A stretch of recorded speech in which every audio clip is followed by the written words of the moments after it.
இதுல ஏதோ பெருமையா பேசுறார் முதலமைச்சர். தமிழ்நாட்டில் இந்தியாவிலேயே முதன்மையா வழங்கி இருக்குது. எதுல? கடன் வாங்குவதிலே முதலிடம். நாம சொல்லல. இந்த தமிழ்நாட்டுக்கு காங்கிரஸ் கட்சிக்கு மேலிட பொறுப்பாளரை நியமிக்கிறாங்க.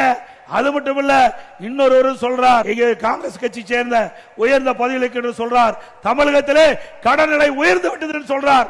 உண்மை சொல்றார். ஆனா திமுக எரிச்சல் படுறாங்க அவர் மீது. ஆக திரு ஸ்டாலின் அவர்களே, நீங்கள் ஆட்சிக்கு வந்த பிறகு தமிழ்நாட்டு மக்களை கடனாளி ஆக்கிவிட்டீர்கள். கடனாளி ஆக்கிவிட்டீர்கள். சுமார் 73 வருஷம் தமிழ்நாட்டில் பல ஆட்சியாளர் ஆட்சி செஞ்சிருக்கிறாங்க. முதல்ல காங்கிரஸ், திமுக, அண்ணா திமுக, திமுக, அண்ணா திமுக, அண்ணா திமுக, திமுக மாறி மாறி 73 ஆண்டு காலம் 2021 வரை ஆட்சி செய்தல கிட்டத்தட்ட 5,18,000 கோடி தமிழ்நாட்டுடைய கடன். இன்றைய தினம் 5 ஆண்டுல திமுக ஆட்சி நிறைவேற்ற பொழுது 5,5 லட்சம் கோடி கடன் ஆக போகுது. 5 ஆண்டுல 5 லட்சம் கோடி.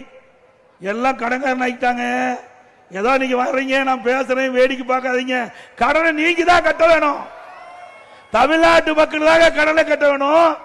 எப்படி கடனை கட்ட வேணும்? வரி போட்டு கடனை கட்டுவோம். வரி போடுவாங்க. அந்த வரி நம்ம தலைமையில் தான் வந்து விழுவோம். நம்ம தலையில் தான் வந்து விழுவோம். ஆக திமுக அரசாங்கம் எப்பொழுது ஏற்பட்டதோ அப்பொழுது இந்த கடன் சுமை மக்கள் தலையிலே வந்து விடுந்து விட்டது என்பதை எண்ணி பார்க்க வேண்டும்.